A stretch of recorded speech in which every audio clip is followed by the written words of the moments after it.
Então surge uma particularidade diferente de todo o resto. E claramente no encontro a força sistólica supera a diastólica.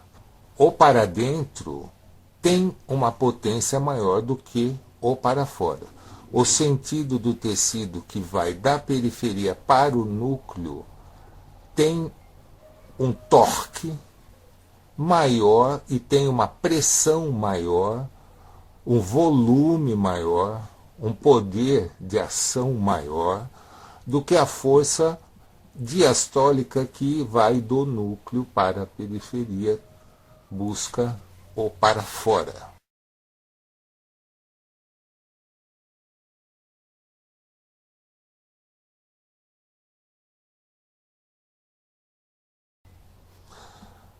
As duas forças são contínuas, porque são frutos de uma mesma ação vetorial. Então, naturalmente, o campo tem uma hegemonia em relação ao ponto, naturalmente. Masculino, o ponto, feminino, o campo. Sempre há mais fêmeas, sempre há mais o feminino. Há mais periferia do que núcleo, dimensionalmente falando, e a energia é muito proporcional. Continua, mesmo sendo uma dimensão maior o campo, lembre-se, ele está diluído. A quantidade de matéria, a quantidade de energia, a quantidade de tecido que promove o campo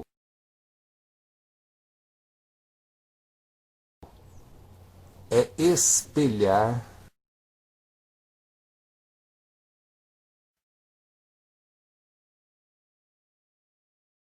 ao núcleo. A diferença é dimensional, está concentrado. Isso causa outras diferenças também no comportamento que o tecido vai ter enquanto estado nuclear, enquanto estado periférico. A relação inicial do tecido consigo promove o diferente no igual, o hétero no homo, um ponto no campo, um ponto no campo. Esses pontos, eles se destacam e eles vão, o vórtice mantém, inicialmente é só atômico. Então você tem o campo homo e os pontos heterogêneos de átomos de hidrogênio. Destacam-se, vão para dentro da bolha e vão para dentro de si. Esse de si é uma transferência, o tecido transfere para um ponto da bolha, um vórtice, onde lá vai se acumular um pouco mais de tecido.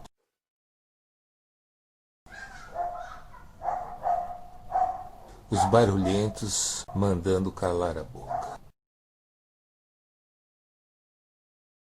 Continuo, conte, inuando, Inicialmente, esses que se destacam vão para dentro de si. Esse de si promove uma redução no ritmo da ida desse ponto em direção ao núcleo. Deste indivíduo, desta particularidade. Esta ação vai ocorrer a aproximação, a ligação, a nuvem, a primeira fusão entre os pontos, a fissão, a ação para fora e o reagrupamento. Agora na condição estelar. Então só havia átomos de hidrogênio, agora hão átomos de hidrogênio e estrelas. E os HOMO, que formam o campo. Ou seja, toda a dinâmica tecidual muda completamente. Começa a haver um volume muito maior de tecido se movimentando num mesmo ponto. A condição estelar é realmente um momento único.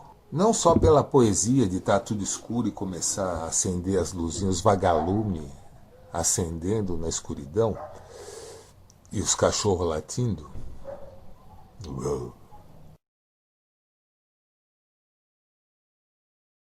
São vórtices cada vez maiores de tecido, cada vez mais rápidos, cada vez mais acumulando, cada vez mais quentes, enfim, muda totalmente a dinâmica que o tecido, que a existência vinha se promovendo até então.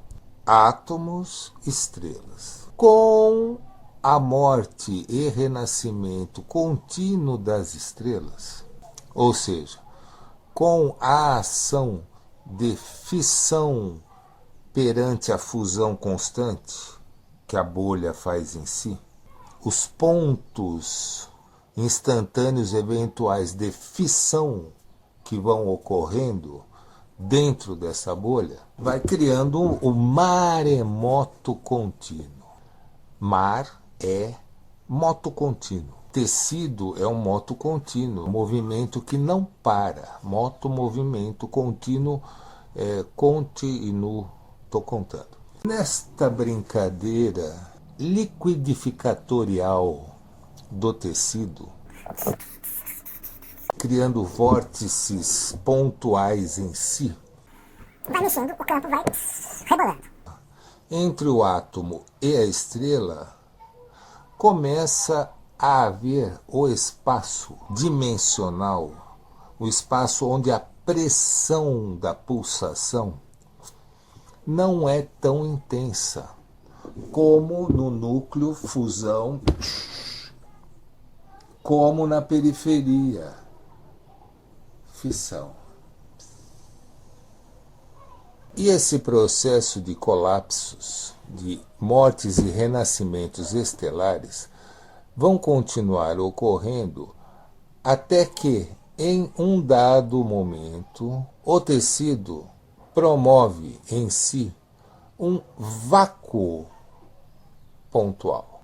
Ele literalmente abre uma bolinha de nada dentro de si.